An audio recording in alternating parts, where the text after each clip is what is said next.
ข่าวด่วนน้องฮักแพงพาพ่อและแม่โร่เข้าไปแจ้งความที่โรงพักเอาผิดบุคคลที่ทำให้น้องฮักแพงและครอบครัวเสื่อมเสียชื่อเสียงเป็นที่เรียบร้อยหวยจะไปออกคนใดให้ฟังคลิปนี้ให้จบกราบทักทายสบายดี FC น้องฮักแพงทุกคน FC ของเจเบาลาวทั้งสองฟังโคมคลิปนี้มีเรื่องราวเกี่ยวกับครอบครัวของน้องฮักแพงมันเกิดอีหยังขึ้นที่ผ่านมา2-3 มื้อนี้ถ้าใครเป็น FC ของน้องฮักแพงคงจะเห็นบ้านฮักเคลื่อนไหวเกือบทุกมื้อทุกวัน 2-3 วันที่ผ่านมาก็มีบุคคลที่บ่หวังดีแอบอ้างลักดักซุ่ม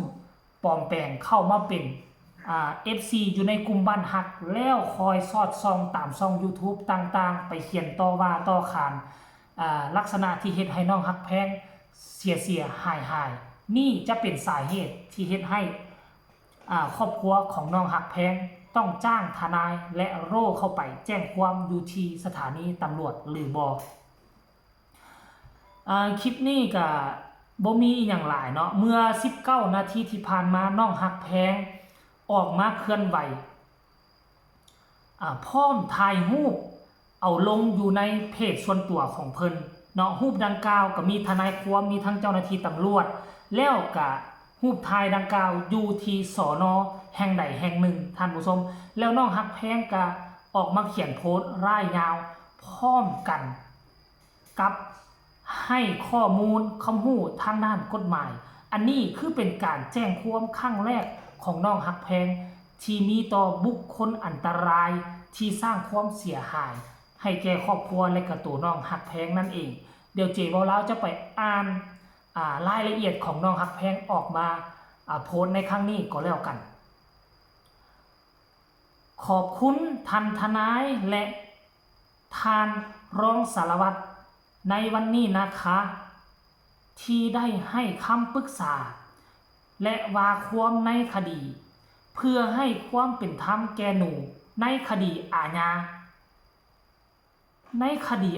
หรือว่าจังไดหรือว่ามีคนฟ้องน้องฮักแพงหรือบ่ฟ้องเรื่องหยังให้ความเป็นธรรมเรื่องหยัง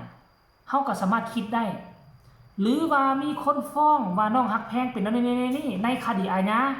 น้องฮักแพงก็เลยว่าเอาทนายความแล้วก็ไปทางโรงพักเพื่อจะไปแก้ต่างเพื่อจะไปต่อสู้คดีเพื่อให้ความเป็นธรรมของตนเองบ่หรือว่าแนวใดหรือว่าน้องฮักแพงไปแจ้งความคนอื่นบ่ในคดีอาญาในคดีหมิ่นประมาทหรือบ่เดี๋ยวจะอ่านต่อไปก็แล้วกันหากมีการโพสต์ข้อความผ่านสื่อสังคมออนไลน์ทุกช่องทางหรือประกาศหรือโฆษณาอันมีลักษณะทำให้ผู้อื่นสามารถเข้าถึงข้อมูลดังกล่าวได้เป็นจำนวนหลายและมีโอกาสที่ข้อความดังกล่าวนั้นจะถูกเผยแพร่ออกไปด้วยความรวดเร็วจะเป็นความผิดฐานหมิ่นประมาทโดยการโฆษณาตามมาตรา328ซึ่งผู้กระทำผิดได้รับโทษหนักกว่าหมิ่นประมาทโทษหนักขึ้นกว่าหมิ่นประมาทตามมาตรา326การหมิ่นประมาทโดยการโฆษณานั้นมีอัตราโทษจำคุกบ่เกิน2 ปีหรือถูกปรับบ่เกิน 200,000 บาทหรือทั้งจำทั้งปรับอีกทั้งอาจมีความผิดตามพระราชบัญญัติว่าด้วยการ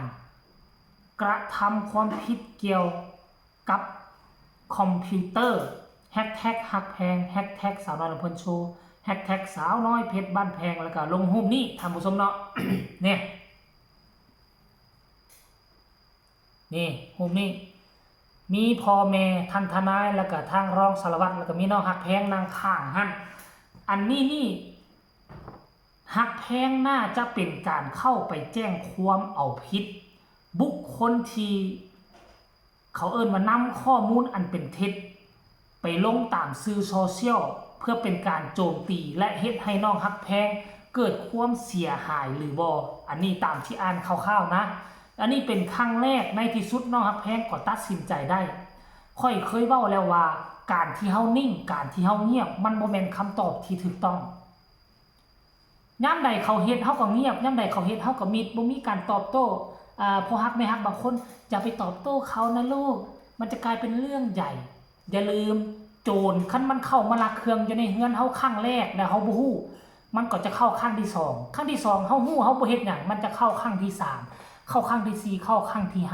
5ถ้ามันมาแยมเฮาครั้งแรกเฮาแจ้งความปึ๊บครั้ง2ครั้ง3และโจรคนอื่นก็จะบ่สามารถบ่กล้าเข้ามาลักเครื่องอยู่ในเฮือนเฮาอีกตื่มคันถ้าโจรคนแรกไปเฮ็ดลักได้เฮาบ่จับเฮาบ่แจ้งความโจรคนที่2ไปโจรคนที่3จะมาโจรคนที่4จะมามันกลายเป็นมหาโจรเขามาลักเครื่องลักของอยู่บ้านเฮาเขาก็ได้ใจเหตุการณ์แบบนี้ก็เช่นเดียวกันมีคนมากล่าวมาว่าใส่ให้ป้ายสีน้องฮักแพงใส่แล้วก็มิดเงียบเขาเฮ็ดแล้วก็มิดเงียบไปคนนี้เฮ็ดแล้วได้ใจคนนั้นเฮ็ดก็ได้ใจเฮ็ดลายขึ้นผลสุดท้ายมันจะแก้ไขบ่ทันดีที่สุดคือน้องฮักแพงตัดสินใจครั้งนี้ถือว่าโอเคแล้วจัดการให้มันอยู่มัดเอาเป็นเคสตัวอย่างก็แล้วกันหลังจากนั้นเห็นน้องฮักแพงเคลื่อนไหวแนวนี้ FC แฟนคลับมีคำคิดคำเห็นแนวใดเดี๋ยวค่อยจะไปอ่านสู่ฟังเด้อดีมากครับเห็นด้วยครับจัดหนักลูกสาวเอาให้หมดจากสังคมพวกชอบใส่ร้ายดีมากลูกกำลังใจจ้าสู้ๆถ้าเราไม่ทำอะไรมันได้ใจให้รู้ไว้ว่าเรามีที่ปรึกษาที่จะดูแลเหมือนกันอย่ารังแกกันเกินไปผู้ต่อมาในที่สุดวันที่รอคอยก็มาถึงสักทีคนไม่ดีจะได้ไม่เหลิงได้ใจที่จะทำสิ่งที่ไม่ถูกต้องและไม่ดีกับคนอื่นอย่างสบายใจสังคมจะได้น่าอยู่ขึ้นเอาคนนี้มาอีกดีมากเลยกันไว้ก่อนเพื่อมีใครลงข้อความเป็นเท็จหรือใส่ร้ายแจ้งความจับไว้เลยได้ไม่ได้แจ้งไว้ก่อนเพื่อรู้ตัวจริงอาจตามหาเจอคดีตัวอย่างอาจเกิดขึ้นได้ต้องพึ่งคนรู้กฎหมายอันลือว่าตัวนี้น้องฮักแพงกันไว้หรือว่าบ่ทันแจ้งความในเจบ่ลาวยังบ่เข้าใจท่านผู้ชมถ้าผู้ใดมีคำคิดคำเห็นแนวใดต่อเหตุการณ์นี้ให้ส่งคอมเมนต์มาหลายๆมาแลกเปลี่ยนบทเรียนนำเจบ่ลาวหรือว่าแจ้งความแล้วบ่หรือว่ายังบ่ทันแจ้งความอันนี้ไปกันไว้น่าจะไปแจ้งความนั่นแหละท่านผู้ชมคันกันไว้ก็คงจะบ่ไปทางลงพักดอกเนาะท่านผู้ชมเนาะคลิปนี้ขอฝากฟังเอาไว้ซ้ำนี้หวยจะไปออกผู้ใดให้ติดตามตอนต่อไปก็แล้วกันพบกันใหม่ในคลิปหน้าสำหรับคลิปนี้ขอกล่าวคำว่าสบายดี